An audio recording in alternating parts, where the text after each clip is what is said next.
Khalapur toll नाक्यावर एसटीचा भीषण अपघात, थांबलेल्या बसला मागून धडक, चालक ठार, अनेक प्रवासी जखमी. खालापूर, दिनांक ऑक्टोबर 23, आज सकाळी सुमारे 11 वाजता खालापूर टोल नाक्यावर भीषण अपघात घडला. परळी वैजनाथवरून ठाण्याकडे जाणारी एसटी बस टोल नाक्यानंतर थांबली असता मागून अंबेजोगाईवरून मुंबईकडे जाणाऱ्या एसटी बसने या थांबलेल्या बसला मागून जोरदार धडक दिली. या अपघातात अंबेजोगाई एसटीचा चालक संजय नागरगोजे यांचा जागीच मृत्यू झाला असून अनेक प्रवासी जखमी झाले आहेत. जखमींना तातडीने जवळच्या इस्पितळात उपचारासाठी हलविण्यात आले आहे. धडकेचा आवाज एवढा प्रचंड होता की टोल परिसरात काही काळ गोंधळाचे वातावरण निर्माण झाले. अपघातामुळे महामार्गावरील वाहतूक काही वेळ विस्कळीत झाली होती.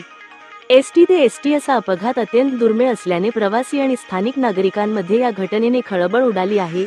एक्सप्रेस हायवे पोलीस व स्थानिक गावकरी याने घटनास्थळी लगेच धाव घेऊन जखमींना रुग्णालयात दाखल करण्यासाठी प्रयत्न केले. वाहतूक सुरळीत करण्याचा प्रयत्न केला. प्राथमिक माहितीनुसार वेग हे कारण असावे असा अंदाज वर्तविण्यात येत आहे.